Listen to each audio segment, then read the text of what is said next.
taking a live look outside right now, waking up to a fresh dusting of snow. Depending on where you are, the further up north into the metro area you go, the scene completely changes today. Thanks so much for joining us. Anusha here along with Mark. Want to get right to Chris Bianchi, who's been tracking this storm all week long. Chris, at this point in the morning, we always ask you, where got the most snow? And you usually tell us it's something like Loveland Ski Area or Breckenridge or something like that. Today, it's a little bit different, though. Yeah, today it was Greeley, Colorado. Greeley. Wow. Greeley with the biggest snow in the last 24 hours of anywhere across the state. And as you said, Mark, that is not often that we're talking about Greeley, which only averages about 35 inches of snow per year. For context, Denver averages about 50 inches of snow per year.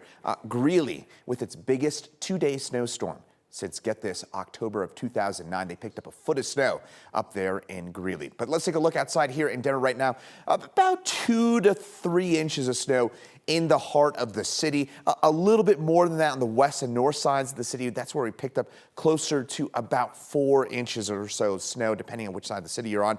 Buena Vista in the mountains, as I mentioned, they got some snow, but most of that was yesterday. And the mountains, not nearly as much snow as what we saw in parts of northeastern Colorado. Steady light snow most of the day today for us in town. We're seeing some of it right now. A lot of you waking up to that snowfall. Heaviest of the snow will be east and south of downtown today. Last night it was north and west. Today, during the day, it'll be east and south of downtown. We're seeing some of that heavy snowfall. And there's a look at some of those snowfall reports. How about that? A foot of snow in Greeley, as I mentioned, biggest snowstorm since 2009 for our friends up in Greeley. Milliken, of course, just outside of Greeley, about 8 inches worth of accumulation.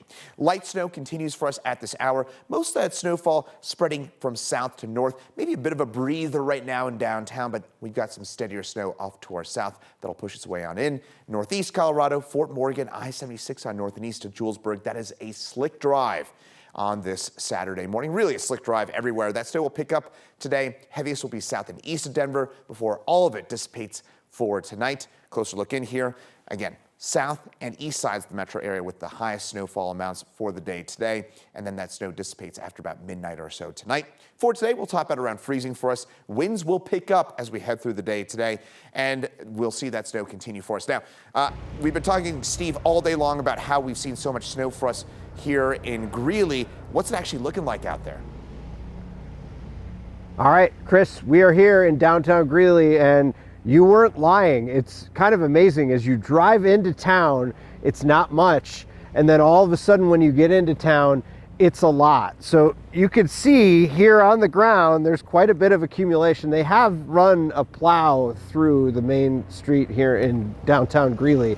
But if you look at the trees, it gives you a pretty good idea. And you got to imagine that's how much snow has accumulated on a branch. Think about that. A lot of it probably fell off, but that's quite a bit of snow accumulated on a branch of a tree here. And we'll make our way, as you hear, by the way, behind me, you can hear the steady buzz of a downtown getting ready for people to be here, even on a snowy day. Lots of crews out here with the snow blowers. I've seen one guy with a snow shovel. We were just talking. He says a couple of spots it felt like 4 to 6 inches, but not surprised if it's about a foot in some places. And look at this bench. I'm not going to sit in it because I'm wearing jeans, and that was probably a bad idea on a day like today. But this bench is pretty covered. It gives you a good idea. Just downtown Greeley, somewhat swamped. By the way, if you parked down here and you left your car down here, that is going to be a pain. That's going to be awfully hard to wipe off this morning.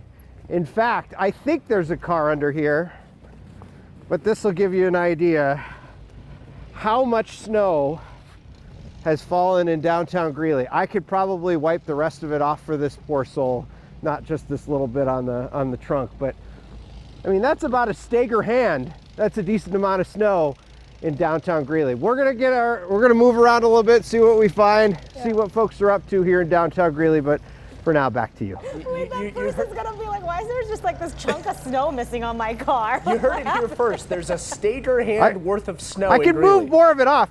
No, it's all good. No, that's a lot. There you go. Wow. There you go. Wow. Look at that. I mean, this poor person, they probably thought I'm safe to park down here. It's only going to be like an inch of snow. That was what the guy with the shovel said. He said, hey, I thought this was only supposed to be a couple of inches. And I said, so did I. I did not know that Greeley would get its biggest snowstorm since 2009. Steve is on your side, helping Helping people. hand. Yeah, helping people. Yeah. brush Oh, off yeah. their Yeah. cars. There you go. You like that? All right. Thank you so much, Steve. We'll check back in with you in just a bit. Well, here in the metro area, people in need of shelter from cold weather and snow can go to the Denver Coliseum. It's acting as a 24/7 shelter that's open until 9 a.m. next Friday. So this is actually the first time the city has opened an overnight shelter like this, when it's expected to drop below freezing but actually stays above 20 degrees. The mayor's office says this is a pilot program. They hope running the 24/7 warming center will give a better understanding of what the city is capable of during winter months. Depending on how it goes, this could be something they activate again in the future, but the city says that would most likely be next winter. According to the Denver Department of Housing Stability, the Coliseum can hold up to 400 people in need. To keep funding the migrant crisis here in Denver, Denver Mayor Mike Johnston says that the city needs to make some pretty significant budget cuts. The crisis has left Denver with a $180 million shortfall. And to fill that gap, the city is cutting $5 million from Parks and Rec as well as the DMV. The cuts mean that DMV offices will close for several weeks at a time on a rotating basis, and vehicle registrations will only be available online. In parks, the city won't plant flowers this summer and will slash hours at rec centers as well. Summer programming there will be cut by about 25%. Mayor Johnston says they have to keep making cuts without help from the federal government. We will have to put everything on the table for how we adjust the types of services we provide for newcomers, the amount of newcomers that we can serve, and how we can make those services more and more cost effective every day. Johnston says the city can't just stop helping migrants because that would make the situation even worse. He says thousands of people, including women and children, could end up living on the streets if that happens. Now, all of this is coming just as the city is forcing migrants to leave shelters. We're talking about around 743 families that will be kicked out over the coming weeks. The city says some of those families have been in the shelter for a couple of months, and there's just not enough room for new people that are also arriving. Well, when the rest of Colorado was complaining about skyrocketing property taxes this year, Steamboat Springs couldn't really relate. The city was property tax free for decades, but local leaders are considering now bringing those taxes back bit by bit. Steamboat Springs did away with property taxes back in the 70s and stayed that way for decades until reinstating a negligible property tax to fund fire and EMS services just a few years ago. Instead, Steamboat Springs mostly relies on a high sales tax to pay for city services. That's helpful during peak tourism seasons, but critics on Steamboat City Council say it's not a reliable source of funding for the city. City Council says it's time to add some new revenue. One option on the table is asking voters to increase the property tax again, specifically for Parks and Rec services. As a council, we need to decide whether to increase revenue and keep what we love or to decrease the services offered. Property tax is a non-starter for this town in a lot of ways. But you're bringing a new aspect. I really think we should walk down this path for the first time in many, many, many, many years. The worry, of course, is that voters won't go for that, so council will meet again to consider additional proposals next week. And Brighton is now allowing marijuana dispensaries for the very first time. This is a decade, though, after Colorado legalized it. The city still has a ban on growing operations. Brighton leaders estimate each shop will be bringing in $200,000 in tax revenue a year.